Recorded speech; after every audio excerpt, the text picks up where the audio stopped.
பைத்தியக்காரா? இப்படித்தான்டா கூடுவான், கூட்டத்தில் போய் சிக்கி சாவான். இப்போலாம் ரொம்ப கொலவெறின்னு சொல்லி வச்சுக்க, இரு உன்னை அடுத்த கூட்டத்துக்கு உள்ள தெளிவு விடுறேன் இருக்கேன்.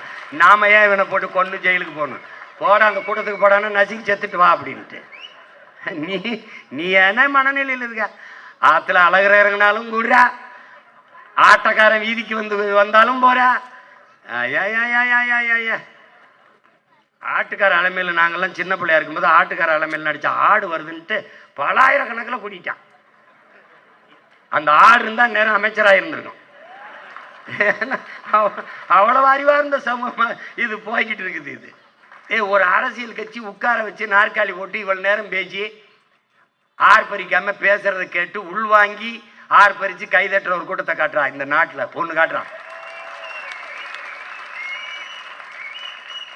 பேசும்போது குய்யோ குய்யோ குய்யோ குய்யோன்னு கத்திக்கிட்டு முத நாள் தேட்டரில் ஃபர்ஸ்ட் ஷோ பார்க்குற வர்ற மாதிரி ஐயோ ஐயோ அவனும் படம் பார்க்க மாட்டான், அடுத்தவனையும் பார்க்க விட மாட்டான். இந்த வீட்டுக்கு வந்து பார்த்தா தான் என்ன படம் ஓடிச்சுன்னு தெரியாது, எது ஓடிச்சுன்னு தெரியாது. என்னை கேட்பான், அது பெரிய கூட்டம். கூட்டம் அல்ல அரசியல், கொள்கைதான் அரசியல். அதை விட பெரிய கூட்டம் எனக்கு வரும். பிப்ரவரி 7ஆம் தேதி நீ பார்ப்ப எப்படி கூட்டம் வருதுன்னு நீ பார்ப்ப. இந்த கூட்டம் எப்படி கூட்டம்னு பார்ப்ப.